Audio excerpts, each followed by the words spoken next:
Hi tears, வீணா சக்தி audio நாவல்ஸ்க்கு உங்களை அன்புடன் வரவேற்கின்றோம். நான் உங்கள் அன்பு தோழி ஆர்ஜே தேஜு. இன்றைய நாள் எழுத்தாளர் வீணா சக்தி அவர்களோட மெய் சிதைக்கும் மௌனம் ஏன் அந்த கதையை தாங்க நாங்கள் பார்க்க போகிறோம். இந்த கதையை நாங்கள் எபிசோட் பை எபிசோடாக பார்க்க போகிறோம். ஸோ பொறுமையாக நீங்களும் கேட்க தயாராக இருங்க. வாங்க இப்போது கதைக்குள்ளே போகலாம். வெயிட். கதை உங்களுக்கு பிடிச்சிருந்துச்சு அப்படின்னா மறக்காமல் லைக் பண்ணுங்கள், ஷேர் பண்ணுங்கள். அப்படியே கதைக்குள்ளே போக முன்னாடி எங்களோட சேனலை சப்ஸ்கிரைப் பண்ணலை அப்படின்னா மறக்காமல் சேனலையும் சப்ஸ்கிரைப் பண்ணிக்கோங்க. அப்படியே பக்கத்தில் இருக்கிற பெல் ஐக்கானையும் சேர்த்து தட்டி விடுங்க. அப்போ தான் நாங்கள் போடுற கதைகளுக்கான அப்டேட்ஸை உங்களால் உடனுக்குடன் பெற்றுக்கொள்ள முடியும். வாங்க இப்போது கதைக்குள்ளே போகலாம். மௌனம் 23. முத்தரசன் வீட்டில் அனைவரும் இரவு உணவை முடித்து உறங்க ஆயத்தமாக இருந்தனர். ஆருத்ரா என்று வர தாமதமானதால் அவள் வரும் முன்னரே இசை தாத்தா பாட்டி அறையில் உறங்கி இருக்க தன்னறைக்குள் புகை இருந்தவளை கண்ட மீனாட்சி, என்னங்க என்று கணவனை பெரிய சத்தமாய் அழைத்தார். அது தனக்கான அழைப்பு என்று புரிந்த ஆருத்ராவும் நடையை நிறுத்தி என்னவென அறிய அறைவாயிலில் நின்றாள். என்ன மீனாட்சி என்றார் முத்தரசன். எனக்கு கொஞ்சம் மூட்டு வலிக்குது, தைலம் தேய்ச்சிட்டு நான் தூங்க போறேன். மாப்பிள்ளை வந்தா சாப்பாடு பரிமாற சொல்லுங்க உங்க பொண்ணு என்று கோபமாய் சொன்னார். காரணம், அவன் இந்த வீட்டிற்கு வராது போய் 3 தினங்கள் ஆகிறது. அதற்கு காரணம் அவளாகத்தான் இருக்கும் என்பது அவர் எண்ணம். ஆருத்ராக்கு அவர் கோபத்திலும் பிறப்பித்த கட்டளையிலும் எரிச்சலாய் வந்தது. முன்னர் இவர்களும் எனக்கு உறவுகள் தான் என்ற எண்ணமே இன்றி இவர்களை கருத்திலே கொள்ளாது தெரிந்தவன் திடீரென மாமனார் வீட்டோடு உறவு கொண்டாட ஆரம்பித்ததும் அவனுக்கு கிடைக்கும் ஏகபோக மரியாதை என்ன, நாள்தோறும் நடக்கும் மாப்பிள்ளை விருந்து என்ன என்று மனதினுள் பொறுமிக் கொண்டாள் ஆருத்ரா. தாங்கள் தான் அவனை தலையில் தூக்கி வைத்து கொண்டாடுகிறார்கள் என்றால் இப்படித்தான் தினம் ஒரு காரணம் சொல்லி அவனுக்கு இவளை பரிமாறும்படி செய்து விடுகின்றார் மீனாட்சி. முன்பு அவனை அவர் திட்டியது எதுவும் அவர் நினைவில் இல்லையோ என்று மருமகனுக்கு பார்த்து பார்த்து சமைக்கும் மீனாட்சியை பார்த்து ஆருத்ரா தான் குழம்பி போவாள்.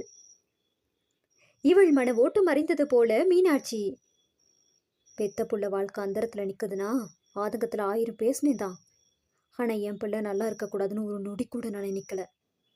ஒரு முறை தவறி போன என் பிள்ளை வாழ்க்கை நல்லா அமைய இதை பண்ணலான்னு கண் முன்னால ஒரு வாய்ப்பு இருந்தா அது எந்த தாயும் எட்டி வச்சுட்டு போக நினைக்க மாட்டா என்றார் மீனாட்சி குத்தலாக. இது 2 வகையாக ஆருத்ராவை தாக்க வேண்டும் என்று பேசப்பட்டது. ஒன்று, அவள் தன்னிடம் பேசாது இருப்பதை சுட்டிக்காட்ட. மற்றொன்று, இசையை மனதில் வைத்து தாயாக செயல்பட்டு கணவனோடு சேர்ந்து வாழ்ந்து உன் குழந்தைக்கு நிறைவான குடும்பத்தை கொடு என்றதாகவும் அமையும்.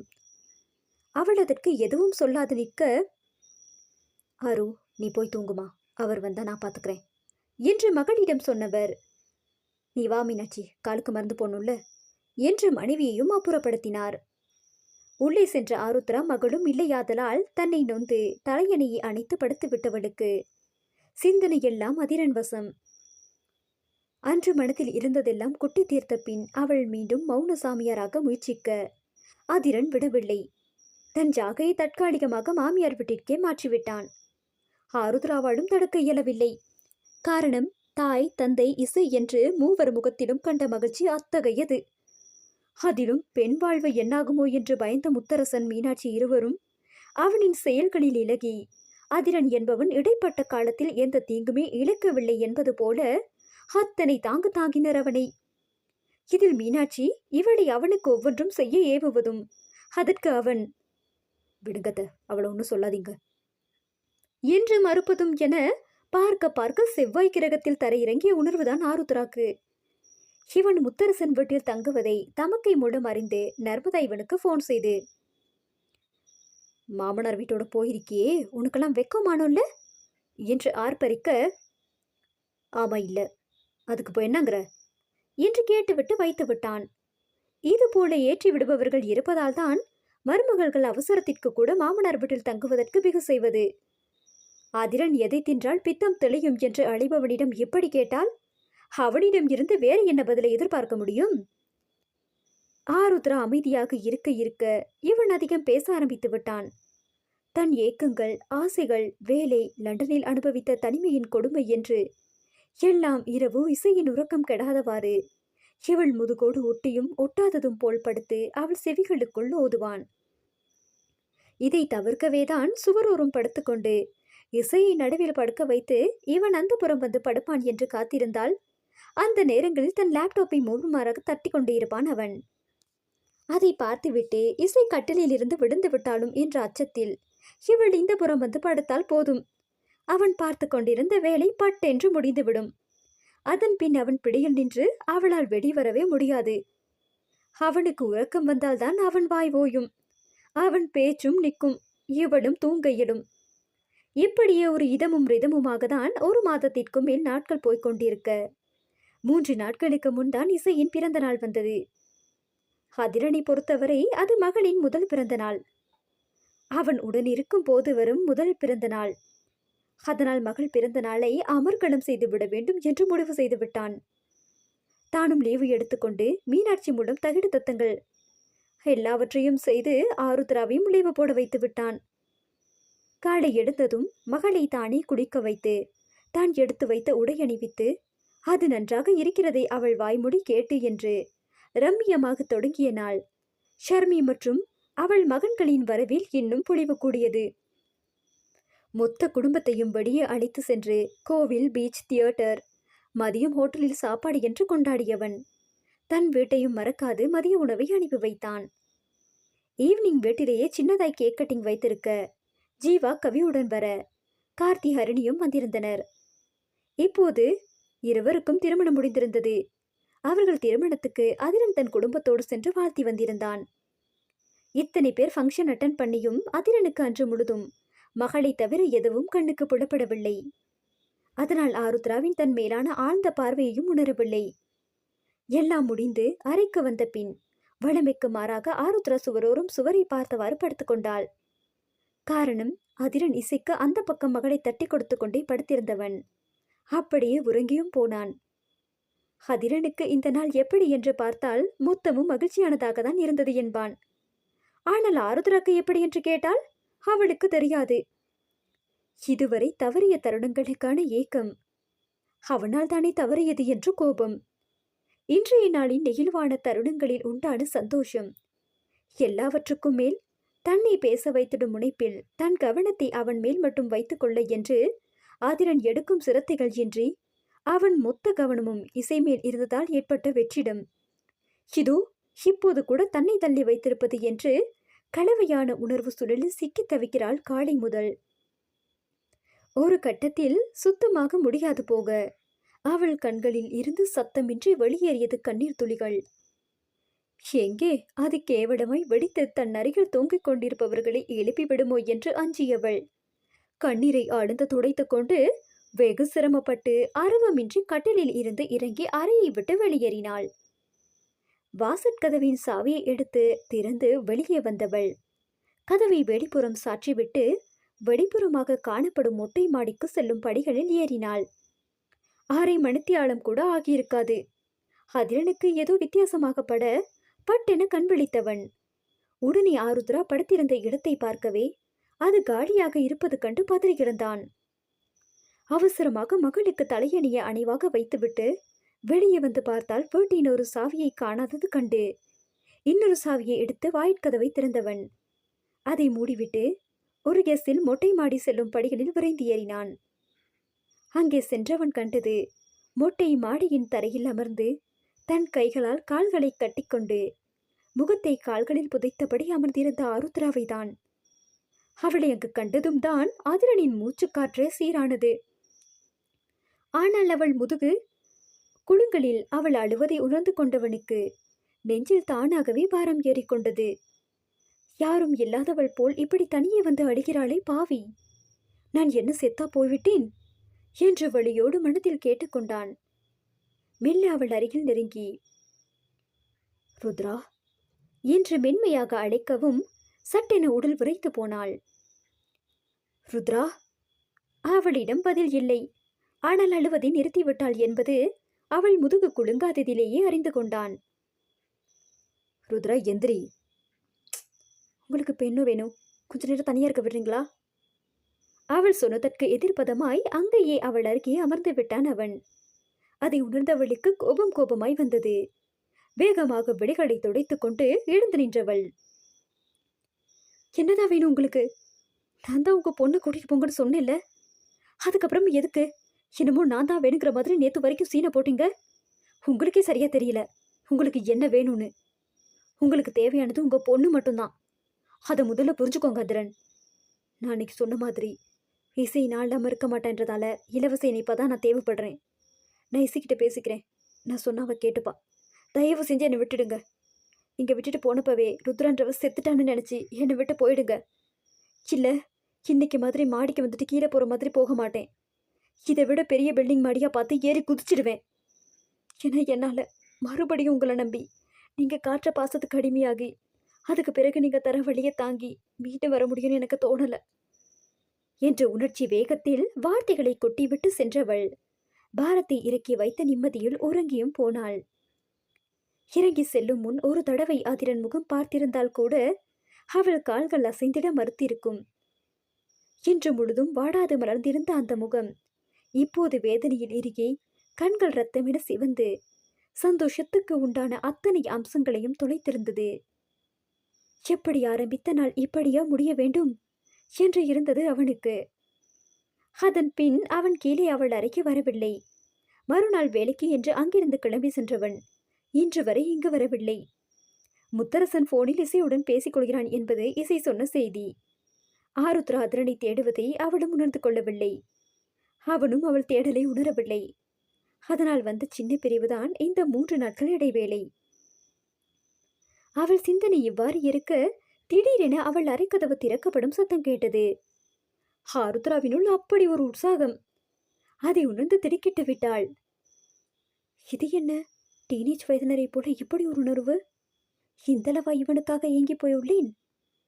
இந்த 3 நாளும் பாதி உறக்கத்தில் விழித்து அவன் கரம் பெண்ணிருந்து தன்னை சுற்றி பின்னப்பட்டிருக்கிறதா என்று திரும்பி பார்த்து பார்த்தே உறக்கம் தொலைத்த விழிகளும் கழுத்தின் வழியும் சொன்னது ஆம் என்று. தன்னை மீறி பொங்கிய உவகையில் உறங்குவது போல் விழிகளை முடிப்படுத்திக் கொண்டாள். நேரம் கடந்தும் என்ன இன்னும் அவன் ஸ்பரிசம் தன்னில் இல்லையே என்று குழம்பி போய் மெல்ல திரும்பி பார்த்தாள். அவன் கட்டிலை விட்டு தள்ளி நின்று கொண்டு இவளைதான் வெறித்து பார்த்து கொண்டு நின்றான். அவன் பார்வையில் இவளுக்கு திக்கென்றானது. வேகமாக எழுந்து அமர்ந்து கொண்டவள், என்னாச்சு உங்களுக்கு? உண்மையில் அவன் நிலை அவளுக்கு அச்சமூட்டுவதாய்தான் இருந்தது. விழிகள் ஒரே நோக்காய் அவளையே நோக்க கைகள் இரண்டையும் கட்டி தன்னை இறுக்கிக் கொண்டு கால்களை ஓரிடத்தில் வேரூன்றி நின்றான். அவள் கேட்டும் அவன் பதில் பேசாது நிற்க இவள் கட்டிலில் இருந்து இறங்கி அதிரன் என அடைத்து கொண்டே அவனை நோக்கி முன்னேறினாள். வேண்டாம் ருத்ரா, என்கிட்ட வராத என்று லேசாக குளறிக்கொண்டே பின் நெட்டி எடுத்து வைத்து சுவரில் முட்டிக்கொண்டான். ஆருத்ராவின் நடை தடைப்பட்டது. ஆக குடித்திருக்கிறான். முன்னே ஒரு வருடத்தில் ஒரு முறையோ இருமுறையோ தான் குடிப்பேன் என்றான். இப்போதெல்லாம் அடிக்கடி குடிக்கிறான். அவளுக்கு அவனை எண்ணி ஆயாசமாக இருந்தது. அதே ஆயாசத்துடன் அவனை நெருங்கி ஏன் அதிரன் என்ற ஒற்றை வார்த்தை தான் கேட்டாள். ஆனால் அவன் பதறிவிட்டான். ஐயோ ருத்ரா, நீ எந்த தப்பான முடிவுக்கும் போயிடாத. நான் உன்னை டிஸ்டர்ப் பண்ண எட்ட நின்று பார்த்துட்டு போலான்னு தான் வந்தேன். ப்ளீஸ்மா, அன்னைக்கு மாதிரி எதையும் பேசிடாத என்று தன் காதுகளை கை கொண்டு மூடினான். பயம் பாதி போதை பாதி என கலங்கி கரகரத்து வந்தது அவன் குரல். ஆருத்ராக்கு தன் மீதுதான் அதீத கோபம் வந்தது.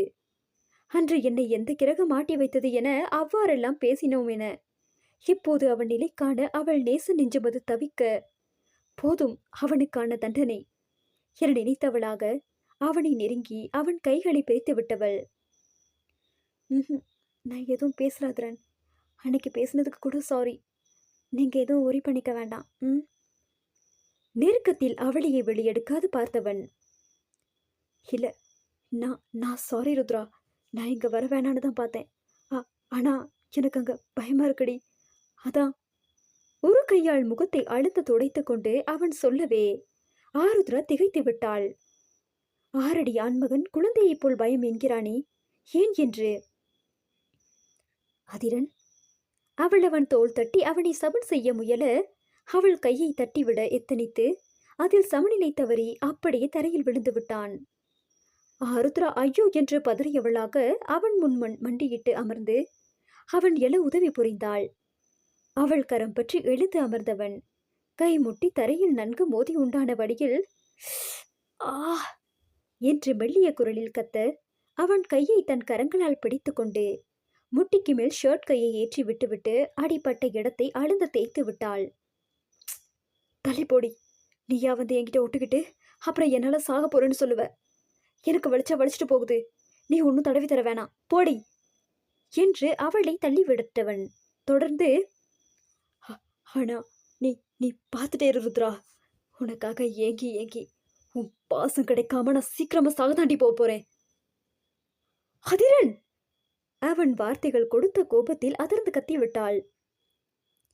என்னடி அதிரன், ஏ இதையே நீ பேசும்போது மட்டும் எனக்கு இனிச்சிருக்கணும்னு நினைச்சா பேசுன?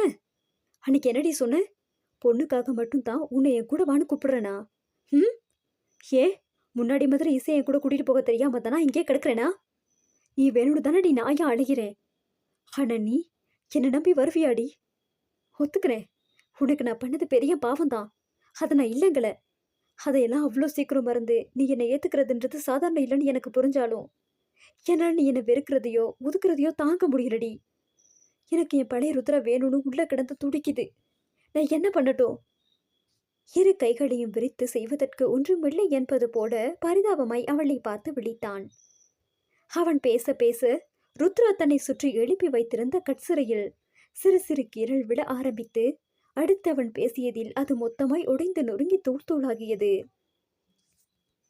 ருத்ரா, நான் பண்ணதுக்கு பதிலா என்னை கொல்றதா இருந்தா கூட உன் கூடவே வச்சதை பண்ணடி. என்னால நீங்க இல்லாம முடியலடி.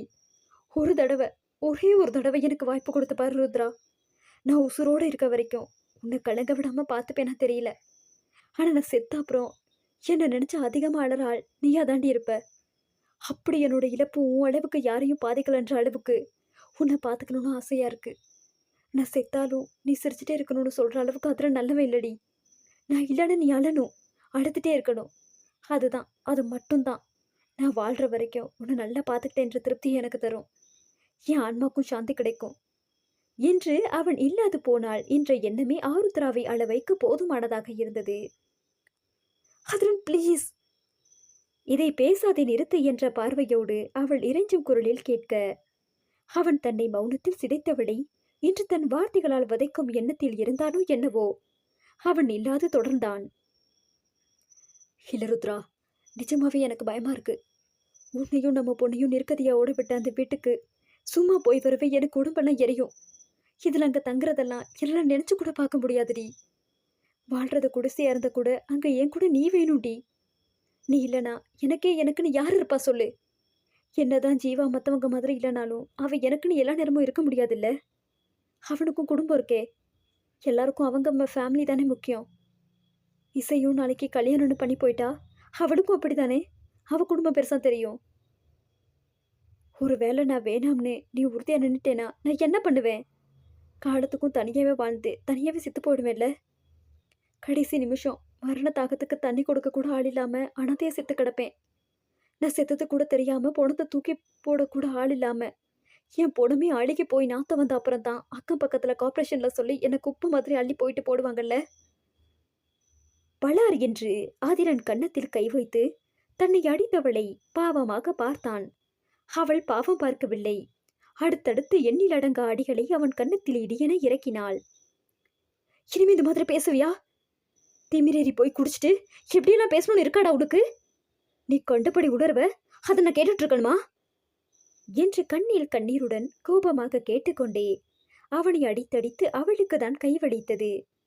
அவன் அவள் அடிகளை அனாயசமாக வாங்கிக் கொண்டு மரம் போல் இருக்கவே அதற்கு மேலும் முடியாது அவனை இழுத்து அணைத்து கொண்டவள் கதறி எழ ஆரம்பித்து விட்டாள்.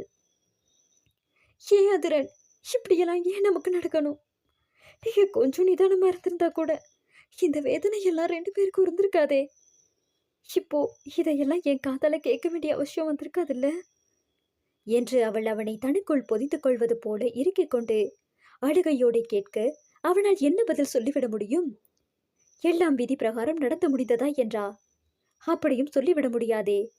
அவள் கேள்விக்கு அவனிடம் பதில் இல்லை என்றானாலும் அவள் அழுவதை மட்டும் அவனால் தாங்கிக் கொள்ள முடியவில்லை. ருத்ரா, ருத்ரா, நீ அழாதடி. நான் நான் எனக்கு எனக்கு ஒன்றும் இல்லை. நான் தான் சொல்லியிருக்கேன்ல, நீ என்ன கேட்டாலும் செய்வேன். ஆனா நீ மட்டும் அழக்கூடாதடி. இப்போ உனக்கு என்ன வேணும்? சாக்லேட் வேணுமா என்று தொனியில் அவன் கேட்க, அவனை தன் அணைப்பில் இருந்து விடுவித்து ஒரு நொடி அவனை ஆழ்ந்து பார்த்தவள், நான் கேட்கறத உன்னால என்னைக்கும் தர முடியாது. அதனால இனிமே இந்த மாதிரி கேட்டு என்னை வெறுப்பேத்தாத. அப்புறம் என்னைக்கும் உன்னால என்ன சந்தோஷமா வச்சிருக்க முடியாது. தோ, இப்போ கொஞ்சம் முன்னாடி என்னை கத்துற வச்சல்ல, இது மாதிரி தான். பேச தெரியாம பேசி பண்ணக்கூடாதத பண்ணினு வாழ்க்கை முழுக்க நீ என்னை அள வச்சுட்டே தான் இருப்ப. அதனால தான் சொல்றேன், என்னை சந்தோஷமா வச்சிருப்பேன்னு பொய்யான வாக்கு கொடுத்து என்னை உன் கூட கூட்டிட்டு போக நினைக்காத. அது உன்னால என்னைக்கும் முடியாது. ஆனா என்றவள் கலங்கிய கண்களை துடைத்து கொண்டு மீண்டும் அவனை கழுத்தோடு கட்டி அணைத்து அவன் உச்சன் தலையில் முத்தமிட்டவள் மேலே ஏதும் பேசிக்கொள்ளவில்லை. தனக்குள் ஏதோ தன் மனதிடம் உரையாடினாள். அவள் அவ்வளவு சொல்லியும் மதுரன், இல்ல ருத்ரா, நான் உன்னை நிச்சயமா நல்லா பார்த்துப்பேன் என்று அதையே திரும்ப சொல்லவும் அவளுக்கு எரிச்சலானது. திரும்ப திரும்ப பொய்யான வாக்குறுதி தராதுன்னு சொல்லிட்டு இருக்க முடியாது. உன் கூட வாழ்ந்தது வெறும் 8 மாசம் தானாலும் அப்ப நான் கூட இருந்ததுக்கு காரணம் நீ என்ன சந்தோஷமா வச்சிருந்தது இல்ல. உன் கூட இருக்கிறது என்ன சந்தோஷமா நினைச்சேன். அதனாலதான் உன் கூட இருந்தேன். உன்னால முடியாதுன்னு நான் சொன்னா நீ நம்பிதான் ஆகணும், புரிஞ்சுதா என்று அவள் அதட்டி கேட்க, அரை போதையில் அந்த அரைக்கிருக்கனுக்கு என்ன புரிந்ததோ தெரியவில்லை. எல்லா பக்கமும் மண்டையை ஆட்டி கொண்டவன் அவன் முகம் பார்த்து பேசவென்று அவனை விட்டு தள்ளி சென்றவளை கணக்காரியமாக அவளை இடையோடு இழுத்து கட்டிக்கொண்டு மீண்டும் அவள் வாசம் பிடித்தான். இருந்தும் தன்னை நல்லவன் என்று தனக்கே உருப்படுத்தி கொண்டவனாக, தலைப்போ ருத்ரா, நான் குடிச்சிருக்கேன், ஸ்மெல் வரும் என்று வாய் வார்த்தைக்கு சொன்னவன் அவளை விளக்கும் எண்ணம் துளியும் இன்றி இன்னும் இன்னும் அவளுள் புதைந்து போனான். கிட்டவா என்றாலே 10 அடி தூரம் தள்ளி நிற்பவளிடம் இப்படி கூறினால் அவளும் தான் என்ன செய்வாள் பாவம். அவன் சொன்னதே வேதம் என்பது போல அவனை ஒரே தள்ளாக தன்னில் இருந்து நீக்கியவள் அவனை முறைத்துக் கொண்டே எழுந்தாள். அவள் விலகலில் தாய் பறவையின் சூடு கிட்டாத குஞ்சு பறவையாக தவித்த போன அதனால் போதை காரணமாக அவளை போல் விரைவாக எழுந்து கொள்ள முடியவில்லை. ஆதலால் அமர்ந்தபடியே அவளை நோக்கி, ருத்ரா என ஒரு கையை அவளை நோக்கி நீட்டி தாயை தூக்கு என இறைஞ்சும் பலனை போல பாவமாக முகத்தை சுருக்க ஆருத்ராக்கு உள்ளே உருகினாலும் வெளியே அதை காண்பித்துக் கொள்ள மனது இல்லை. அவள் இப்படி தொட்டதற்கு எல்லாம் உருகிக் கொண்டே இருந்தால் இவனுக்கு எல்லாம் ஈஸியாகி போய்விடும். பின் மீண்டும் இவன் போக்கில் எதையதையோ கற்பனை செய்து இவன் பரதேசம் செல்ல இங்கே இருந்து அழப்போவதும் அவளும் இசையும் அல்லவா. அதனால் கொஞ்சம் விட்டு பிடிக்க முடிவெடுத்தாள். ஒன்றும் தேவையில்லை, குடிச்சிட்டு கண்டதையும் பேசிட்டு அலையிற உன்னனா இவ்வளோ டிஸ்டன்ஸ் விட்டு வச்சிருக்கதே பெருசு. ஒழுங்கு மரியாதையை இங்க படுத்து தூங்கிட்டு காலையிலே இசை எந்திரிக்க முன்னாடி அவ கண்ணில் படுறதுக்கு முன்னாடி இந்த வீட்டை காலி பண்ணிடணும் என்று கராராக சொன்னவள் தலையணை போர்வையை தூக்கி அவன் புறம் தரையில் போட்டுவிட்டு தான் கட்டிலில் எரிப்படுத்து விட்டாள்.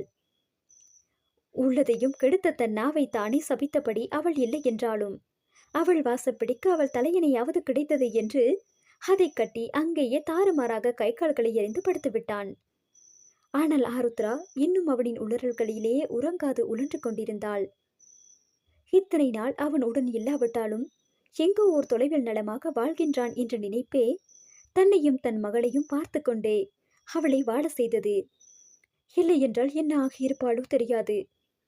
அவன் விட்டு சென்றான் என்பதற்காக இவள் கொண்ட உண்மை நேசம் இவளை விட்டு செல்ல வேண்டும் என்ற அவசியம் இல்லையே. அவள் நேசித்தது 8 மாத காலம் தன்னுடன் உயிரொன்றி வாழ்ந்த அதிரனை.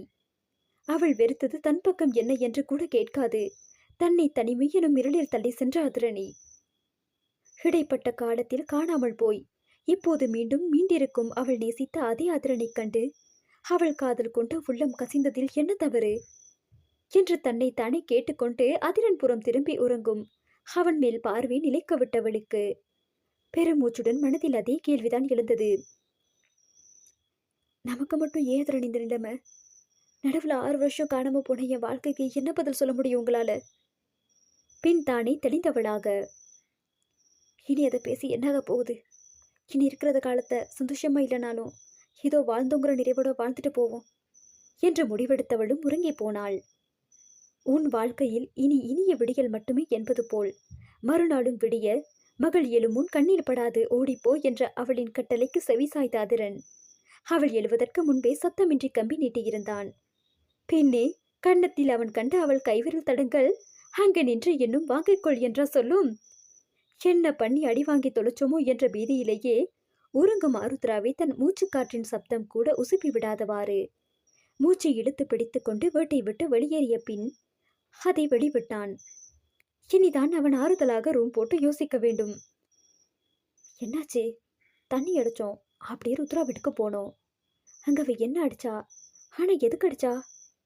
இப்படியே ரிப்பீட் மோடில் யோசிச்சு அந்த குடிகார கபோதி காரணம் கண்டுபிடிக்கட்டும். அதுக்கு முன்ன நம்ம ஆருத்ரா கிட்ட இவனை பத்தி 4 பெட்டு எக்ஸ்ட்ராவை போட்டு கொடுப்போம். வாங்க ஃப்ரெண்ட்ஸ். அச்சச்சோ, முடியாது போடவே. அது அவங்க என்னமோ கவிதை படிச்சிட்டு இருக்காளே, பாவி. வாங்க அது என்னன்னு பாப்போம். அப்புறம் அது கவிதை தானே எல்லாரும் நம்பணும். நம்பினாதாங்க சோறு. தாயாகி போனேன் நானடா, உன் தவறுகள் தகர்த்தே என் மடி சேர்த்தேன். உறங்கா உன் விழிகளுக்கு ஓத்தடமாய் என் ஈர முத்தங்கள். இந்த கதையோட தொடர்ச்சியை அடுத்த எபிசோட்ல பார்க்கலாம். தேங்க்யூ.